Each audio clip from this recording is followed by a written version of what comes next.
I am so excited to be at LibraryCon specifically with this project because it originated at LibraryCon.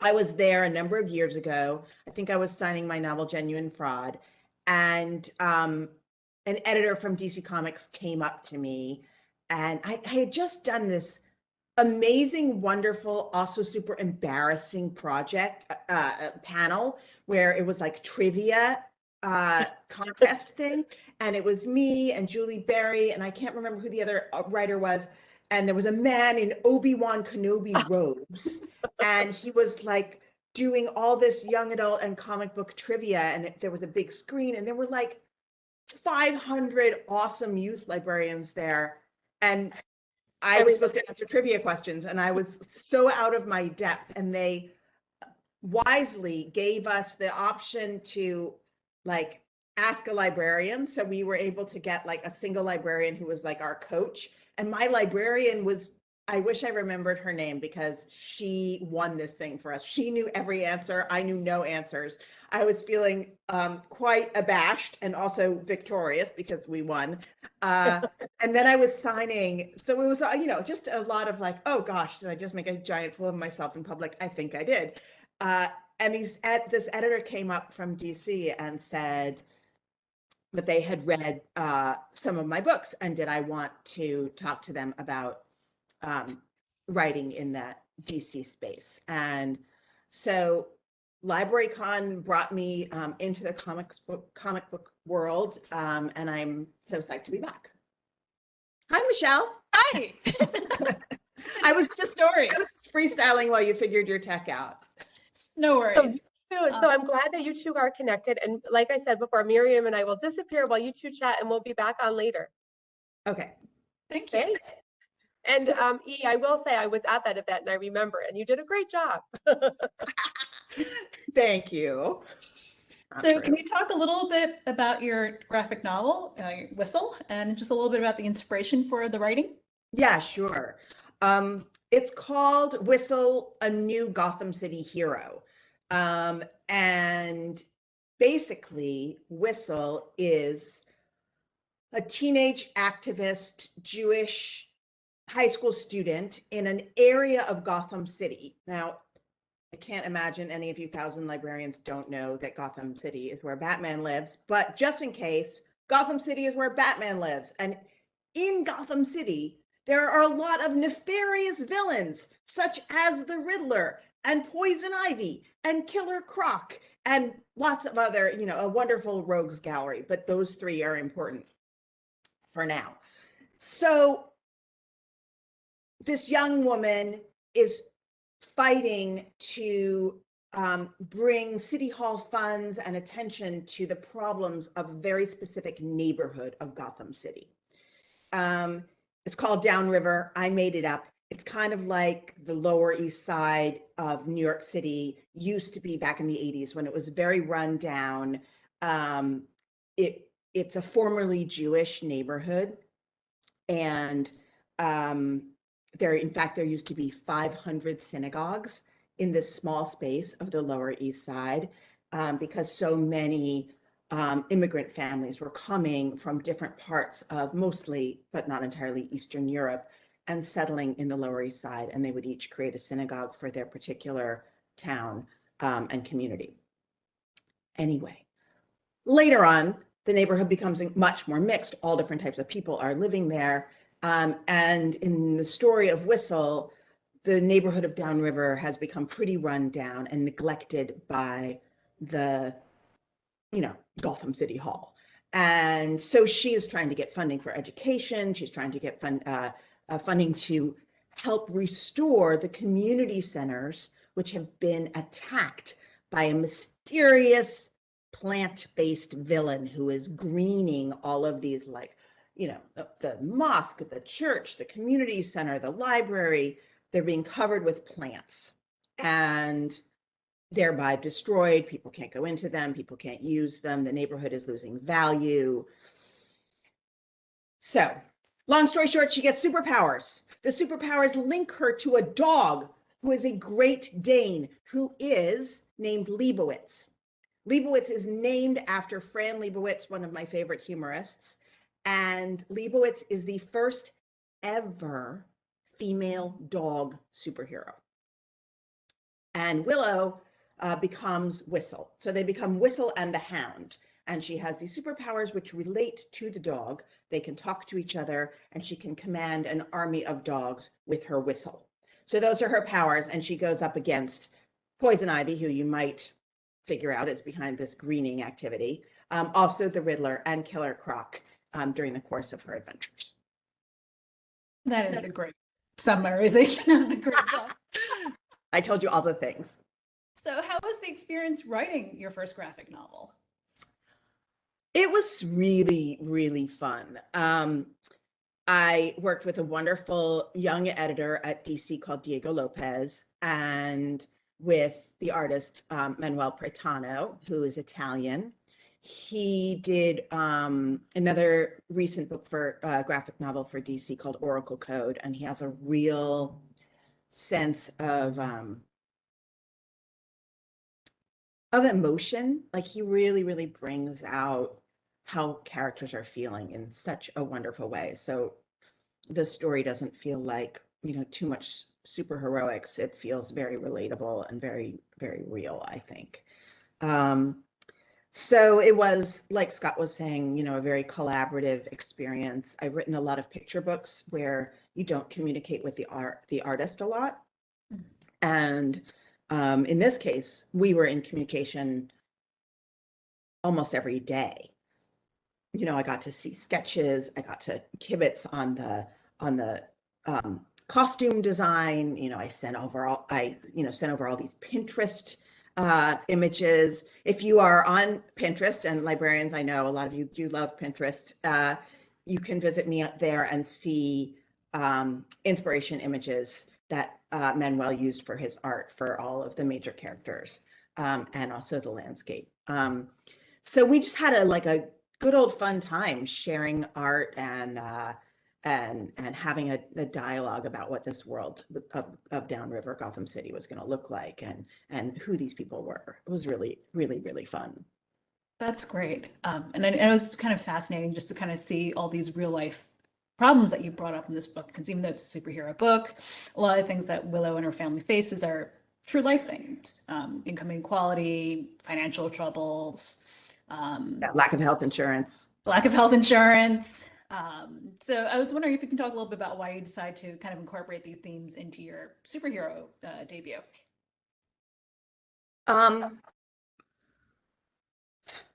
Well, I have a lot of love for a lot of superheroes for various reasons, but I grew up, when I was young, my favorite superhero was Spider-Man.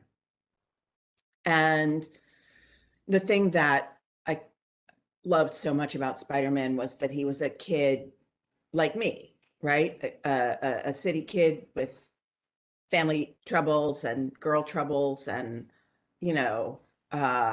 mean kids at school picking on him, and I loved the empowerment of the transformation into the superhero, that origin story. And I also am really interested in superhero characters for whom the superheroics are complicated or messy, or so I'm way more interested in the Hulk than I am in Captain America.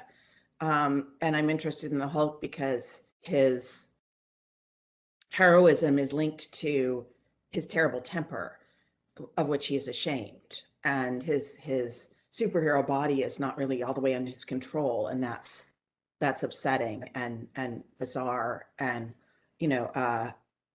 Wilson's Ms. Marvel has that same thing, right? The body is suddenly empowered, but also out of control and foreign to the new superhero. And so I was interested in finding that conflict between, just the ordinary teenage girl, kid of a single mother is sick with cancer, they've lost their health insurance, her mother can't work anymore. So that's just, that's a heightened version of my, I grew up with a single mom, and she was not sick, but what does that family of two people look like, right? When you're a unit of two and that's your whole thing and there's no other support system that's nearby. So I was looking, for a relatable hero whose problems are not all solved by becoming a hero. You know what I mean? Whose heroism is messy. And I think young people are interested in that, and I think that comics are going in that direction more and more. And I'm seeing more and more stories that have that acknowledge that complexity of heroism. That vigilantism is not the answer to our problems. Right. But the story of the heroic vigilante is a powerful fantasy and also worth unpacking. And I also like how you also kind of brought that along with the villains as well, where, I guess in a normal like Batman scenario, you just see them and they just be kind of like creeping in and doing their evil things and going away. But you kind of they're really fun. They're charming. You want to have dinner with them. They have really good parties. In this case, they're also they're introduced, but they're not introduced initially as villains either, which I really liked in this book. Thank you. So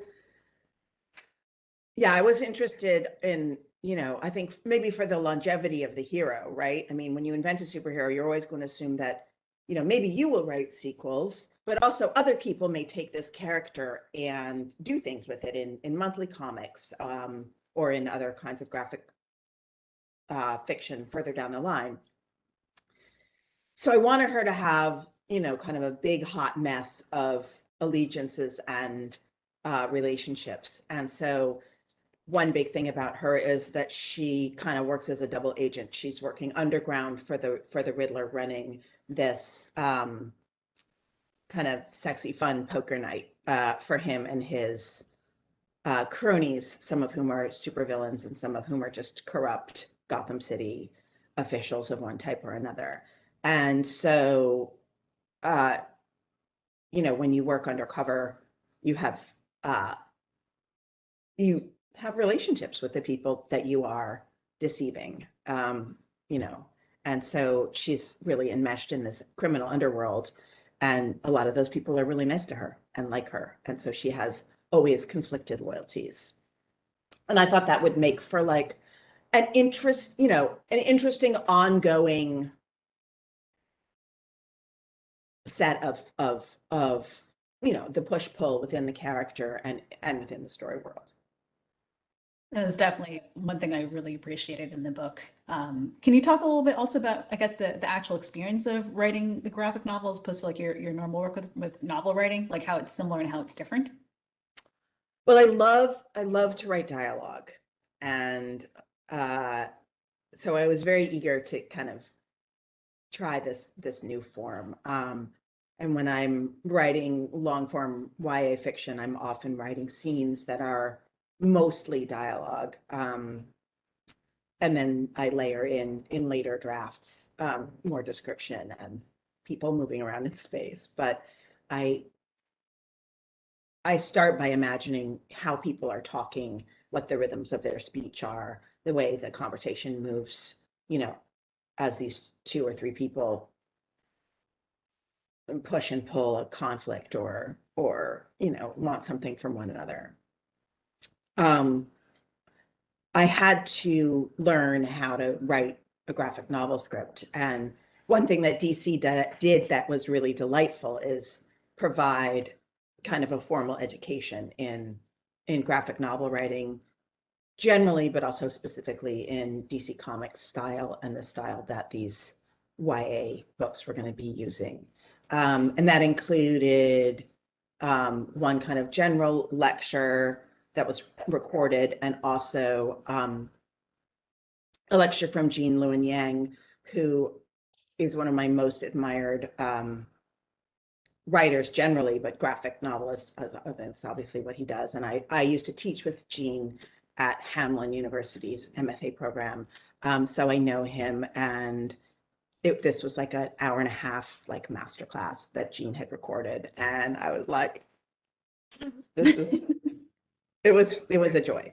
Then I just winged it. You know what I mean? I just, learned on the job and read a lot of graphic novels and try to understand what people were doing that was effective and interesting, and how to leave that room for pictures. And that's such a big part of writing a graphic novel, is that the pictures can do so much of the narrative work.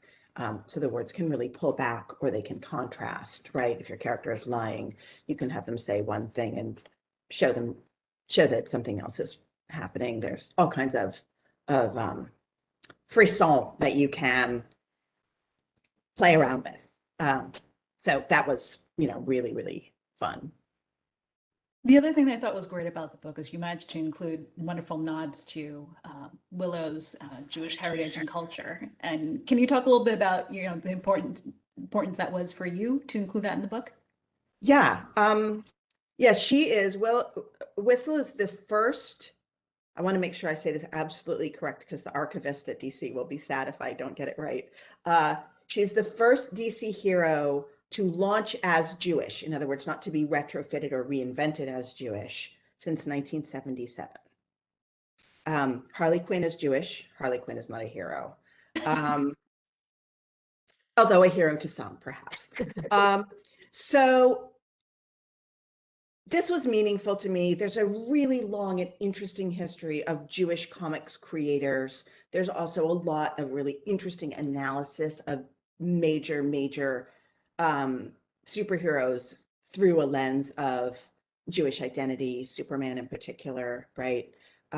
If you start reading about this, you can really read about it for a very long time. It's fascinating.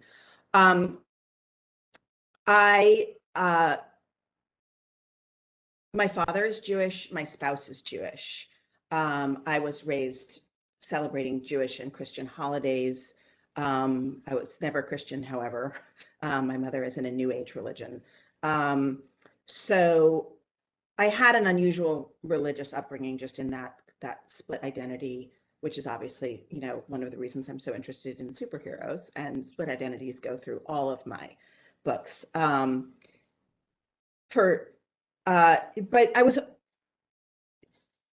in Whistle, I was trying to write, sort of within my lane and my own identity as a Jewish person, that the history of Jewish people coming into New York, the cultural traditions, the values, all of those were things that I was brought up with, that sense of myself as part of this group of people and of this history of people. But not, it's not a religious story, because I'm not a religious Jewish person. So it's an intellectual heritage. It's heritage. And so I was writing from that position, and I really just thought that there was still room to explore kind of overtly that whole Jewish identity in relationship to comic book heroism and superpowers. So this was a chance for me to get to play in that sandbox. It was well incorporated too. Thank you. So what do you hope are the big takeaways for, I guess, for teens and for librarians from this book?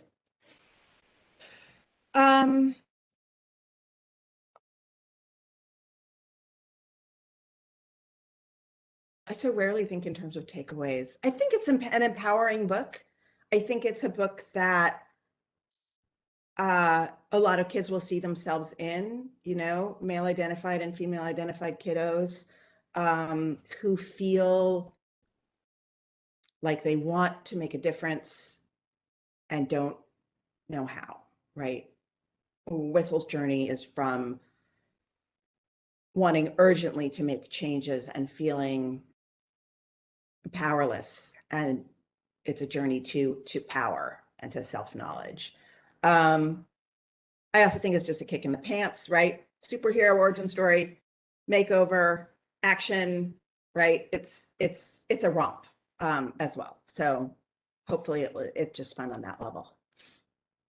I think it's going to be like your other books, E, where they just find the right readers, and there's a lot of them, and they span all ages and all readers. And I think it's going to be a great intro to graphic novels for a lot of your fans, which makes me so happy, which I think is going to make a lot of graphic novelists happy. And one question is, I think you've answered it, and I know that it's definitely like YA appropriate, but how some of the librarians in the Q&A are asking like the age range that you think it's appropriate for, which is always it's super clean. It's super clean, and you know, it's not like We Were Liars where people are dying and drug overdosing and things. So yeah, I would give it to a 10-year-old. There's a little kissing, right? There's some punching. The dog doesn't bleed or anything. DC was very careful about no dog blood is spilled. Dogs are heroic and do things, but they don't get bloody. Yeah, I would definitely, I think it's good 10 and up. Oh, that's great. Thank you for answering that. And let me just take a look in here and see if there's any other questions that we want to ask you. But yeah, it must be such an amazing process to go from the novel form to the graphic novel form. And you've done it so well, as you do everything well. And having you here today has been so fun. And does Miriam, what literacy level is it, as a question that comes in? Oh, you know, DC hasn't done a fountain yeah, on it. But if it's appropriate for 10-year-olds, I'm sure the reading level is probably right around the same, maybe a little up. Yeah, I mean, you would know better than I would on that. We'll let you go. I'm going out on the road doing, you know, school visits and things like that in the fall, and I'm also going to go to a couple Comic-Cons, New York and Detroit. So I'm really, I'm psyched to get out of my house and show amazing slides of the history of Jewish superhero characters and creators and all of that. So, you know, I don't really know where I was going with that, but we're excited. We're so excited the book's coming out. We're so excited that you'll be back out there. And we thank you so much for joining us today. This was really just an honor, honestly. And we're so happy that you're in the graphic novel world, which means that now we can invite you to all of the LibraryCon stuff. And I'm sure a lot of the librarians on this session today are thinking the same thing. Now they can invite you to everything. And Michelle, thank you for the wonderful questions. It was great to talk with you. Thank you very much for the opportunity to talk with you.